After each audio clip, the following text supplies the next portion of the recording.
E todo aquele que não leve a sua cruz e não venha atrás de mim, não pode ser meu discípulo. Para quem de vocês pretende construir uma torre, não se senta primeiro e avalie o custo, se ele tem dinheiro suficiente para terminá-lo, para que não seja feliz depois de lançar o alicerce e não ser capaz de terminá-lo.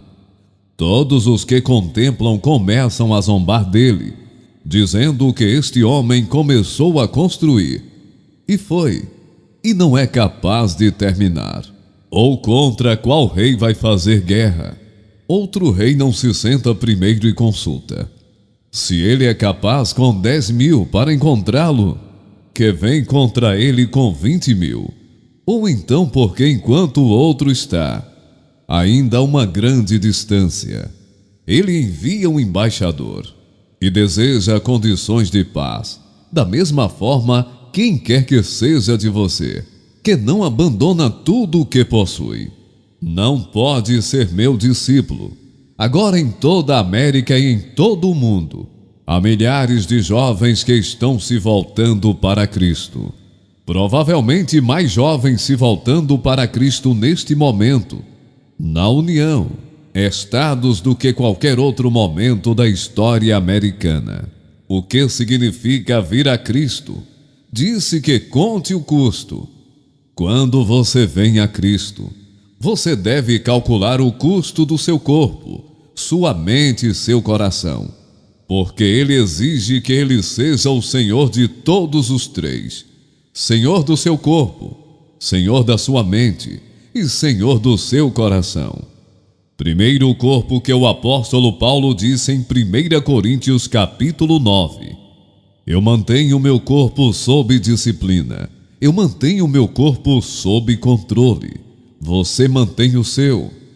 Você mantém o seu corpo sob disciplina. A Bíblia está cheia de histórias de pessoas que não eram capazes de controlar as paixões e os apetites do corpo. Lembram-se da Eva, nossa primeira mãe. Ela foi avisada para não comer do fruto de uma certa árvore. E ela olhou para a árvore e viu o proibido, fruta que era boa para comida, que é a concupiscência da carne. Era agradável aos olhos. A concupiscência dos olhos era uma árvore desejável. Esse é o orgulho da vida, e por causa do pecado dela e do pecado de Adão, em ceder à concupiscência da carne, a concupiscência dos olhos e o orgulho da vida, eles foram expulsos do jardim.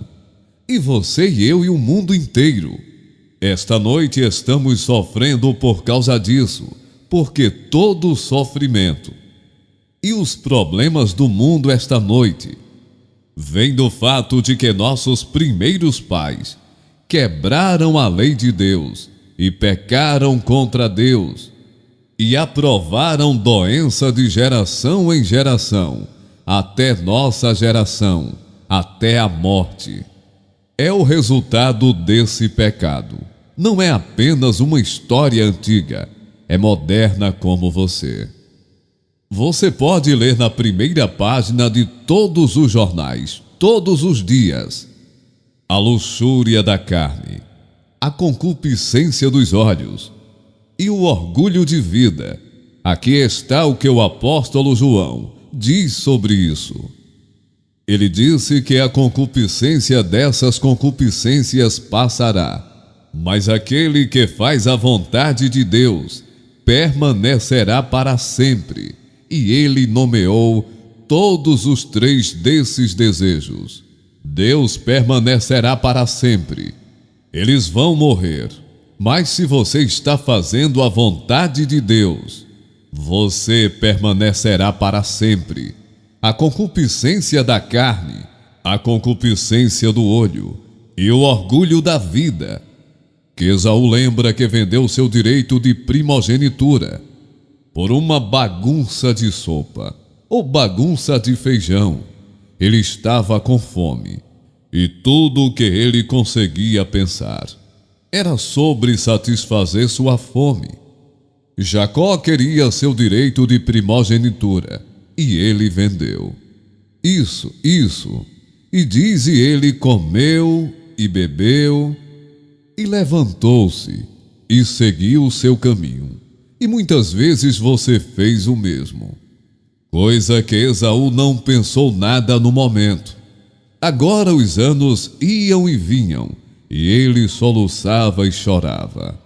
Lágrimas amargas por causa daquele momento em que ele queria comida mais do que seu direito de primogenitura. E quantos de nós naufragamos em um momento? Apenas um momento, apenas um compromisso.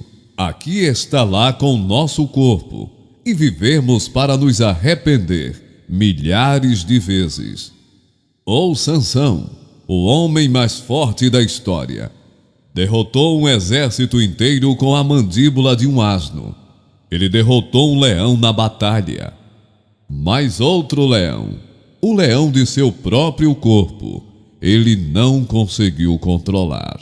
E a bela Dalila o atraiu em seus braços e o destruiu. Ele foi destruído pela luxúria e pelo uso errado do sexo. Então, em nossa geração, temos algo novo. Novo de certa forma, e que são as drogas, a cultura da droga. Quando eu era menino, nunca pensávamos nessas coisas, nunca ouvíamos falar delas. Mas hoje temos os empurradores e temos as pessoas voando em aviões carregados com eles, e eles estão destruindo a juventude de nosso país. Então há o problema do sexo. E que problema isso representa para os jovens de hoje? Uma cultura saturada de sexo. Mas temos muita pressão dos colegas hoje, os amigos, colegas e colegas de equipe. Em essência, eles dizem se conformar ou se perder. Ninguém gosta de perder seus amigos. O que a Bíblia diz que as drogas da carne não são manifestas. Quais são esses? Adultério, fornicação, impureza e lascívia. A Bíblia diz que estes são os que separam, são sensuais e não têm o Espírito de Deus. A Bíblia diz: fuja da fornicação, que é o sexo antes do casamento. Fuja. A Bíblia diz que devemos fugir das tentações, fugir da tentação. Aquele que comete fornicação ou sexo antes do casamento peca não apenas contra Deus, mas contra o seu próprio corpo. A Bíblia avisa: não se abstenha. Você diz: bem, como você pode se abster em nossa cultura? Bem, eu quero dizer que você não pode sem Cristo. Não há muitas pessoas com força de vontade para dizer não. Mas se você tem Cristo em seu coração, você terá o poder de dizer não. Nenhuma tentação tomou você, mas essa é a sua demanda comum. Mas Deus é fiel e não permitiria que você seja tentado acima do que você é capaz. Mas com a tentação encontrará uma maneira de escapar. Há sempre uma maneira de escapar. Deus a fornece sempre ao crente. Então não há desculpa para qualquer crente cometer esse pecado. Então há outro pecado sobre o qual não pensamos muito, mas é um pecado que é a gula. Acredita-se que 1 em cada 3 adultos neste país esteja acima do peso. Agora alguns não podem evitar. É um problema glandular, talvez.